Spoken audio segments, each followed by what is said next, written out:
I'm thinking outside the box.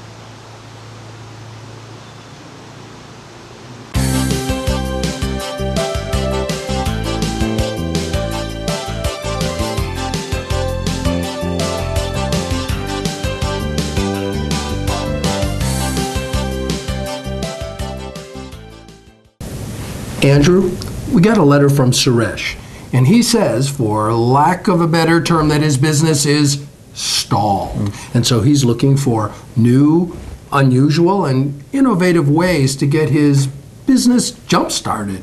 So his question to us is, I need to get my business back on track. Can you help me think outside of the box? Oh, outside of the box. Well, first of all, Suresh, let me say I'm sorry that your business is stalled and it's not growing as quickly as you'd like. But let me also caution you about this idea of thinking outside of the box.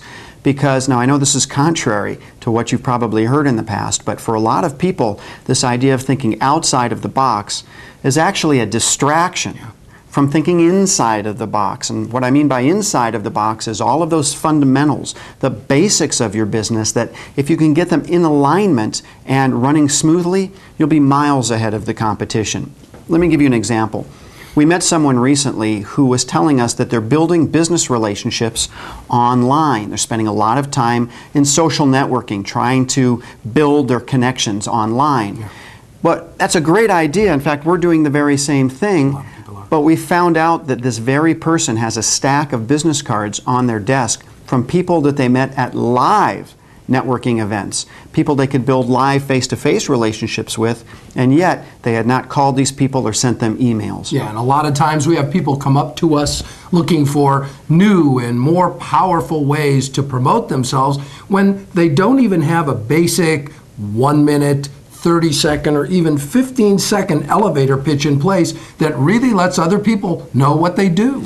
Now, what do we mean by inside the box? Well, it may help to think of it this way. Ask yourself these questions.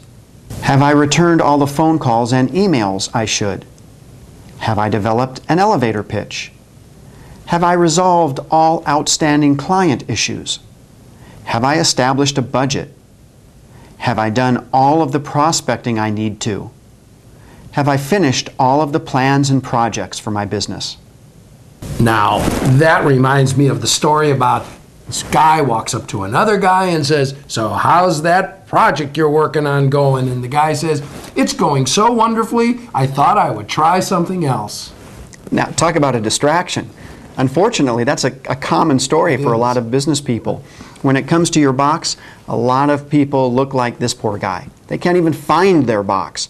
So the place to start, obviously, is to find your box, and then work on the inside of it, all the basics and the fundamentals of your business. You might find that if you get the inside of your box running well, you don't have to worry about looking outside the box. So, what's our action step? Here's your action step for the week. Pick 2 inside-the-box activities from the list in your program notes to work on and complete this week. For example, have you completed an elevator pitch that actually focuses on the problem that you solve? Or have you developed a marketing budget based on any of the 3 principles that we talked about recently? And are you completing your projects by working backwards? In other words, are you doing your 5 for 5 action steps? That's right. Are you doing your homework?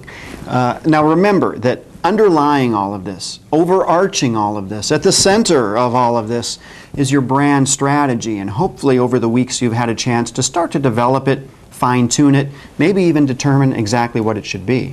So Suresh, we hope that this helps you get your business back on track. You might find that once you get the inside of the box running right, you don't have to worry about looking outside the box.